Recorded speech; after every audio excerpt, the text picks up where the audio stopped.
All right, let's talk about something no homeowner ever wants to face: water damage. Look, when this happens, you're not just dealing with a puddle. You are in a full-on race against time, and believe me, every single second counts. So we're going to break down exactly what you need to know, and more importantly, what you need to do in those critical first 48 hours. Okay, the first thing you have to get your head around is just how fast this all happens. We kind of think of water damage as this slow, creeping thing, right? But nope. In reality, water is saturating your drywall, it's seeping into the subfloor, it's wicking up your walls, all in a matter of minutes. This isn't a deal with it tomorrow kind of problem, it's a deal with it right now emergency. So let's put you in the situation. Just imagine, you come home after a long day, you walk in the door, and you hear it. That horrible sound of rushing water. Your stomach just drops. Your basement is flooding. Pure panic, right? What do you even do first? Who do you call? I'm telling you, the decisions you make in that very next hour can mean the difference between a manageable problem and a total catastrophic loss. And that's why this number is so important. 60 minutes. That's the goal. That's the target response time for professional crews. And why is that? It's simple. Getting those powerful pumps and extractors running before the water hits your HVAC, your electrical panel, or your irreplaceable belongings, that is absolutely key to stopping permanent, devastating damage in its tracks. So this brings us to a really crucial idea. We're calling it the unseen threat. Because, the puddle of water you see on the floor, that's bad for sure. But the real long-term danger, that comes from the moisture you can't see, the stuff that gets trapped deep inside the bones of your house. And to see how all these threats can stack up, let's take a look at a real-world example, like College Park, Maryland. It's pretty much a perfect storm for water problems. You've got infrastructure that's 100 years old, soil that's heavy with clay so it doesn't absorb water well. It's right near a watershed. Plus, a lot of the homes there have these old corrosive cast iron pipes, all topped off with high humidity year-round. You add all that up, and you've got a constant, serious risk of water getting into your home. And this is something you've really got to remember. A big dramatic flood gets all the attention, right? But honestly, the most expensive, most destructive damage, that often comes from a slow, hidden leak you don't even know about. Like that tiny drip under the kitchen sink, or a cracked hose on the back of your washing machine, or even a clogged condensation line from your AC. By the time you finally see a water stain or smell that musty, mildewy odor, it's too late. The moisture has already been at work, compromising your framing, turning your drywall to mush, and basically rolling out the welcome mat for mold. Which brings us to probably the single most important number in this entire explainer: 48 hours. That's it. That's your critical window. Because after just 2 days of things being wet, mold starts to grow. And that, my friends, is the tipping point. That's when a simple water problem explodes into a major health hazard, making the cleanup way more complicated and putting your family's well-being at risk. Okay, so it's one thing to know how bad the threat is, but what can you actually do about it in the moment? Well, that's what this next part is all about. Your first response. These are the immediate, crucial steps you can take to control the damage while you're waiting for the pros to show up. Listen up, because these next 5 steps are absolutely non-negotiable. First, and this is the big one, if you can do it safely, find and shut off the main water source to your house. Second, go to your breaker box and kill the electricity to the wet areas.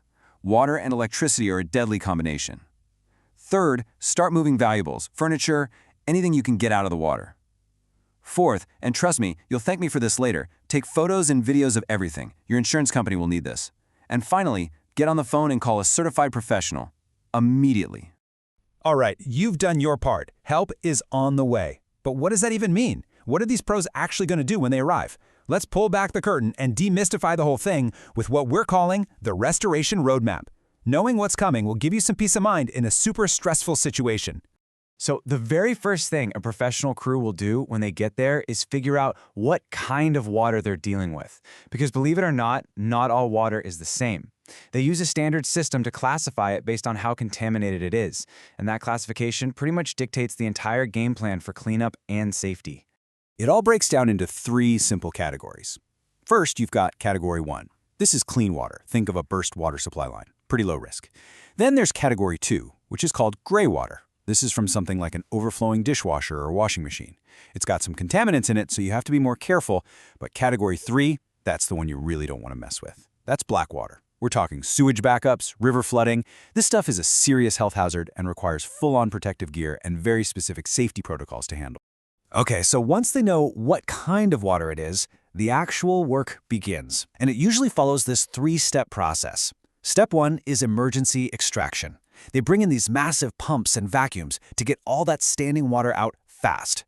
Step 2 is structural drying. This is where you see all those giant fans and dehumidifiers. Their job is to pull all that hidden, trapped moisture out of the drywall, the subfloors, everything. Then finally, and this is super important, is verification. They use special tools called moisture meters to test everything and prove that your home is actually truly dry again. Now, all of this work isn't just random. It's all guided by something called the IICRC S500 standard. The easiest way to think about it is it's the official rulebook for water damage restoration. And following this rulebook isn't just a good idea, it's what your insurance company will require to approve your claim. This is exactly why you have to hire a certified pro who knows these standards inside and out. All right, so the water's gone. The big, noisy equipment is humming away. What now? Let's look beyond the initial flood. This last section is all about the road to full recovery, setting some realistic expectations for how long it takes, and even more importantly, how to stop this from ever happening again.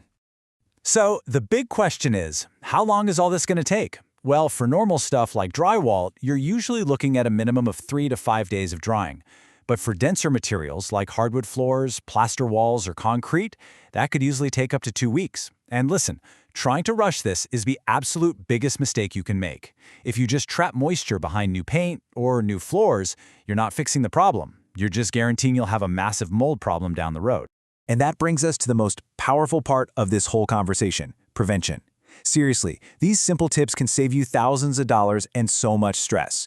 Things like knowing exactly where your main water shutoff valve is and how to use it, replacing those flimsy washing machine hoses every 5 years, taking a peek under your sinks every now and then for drips, cleaning your gutters.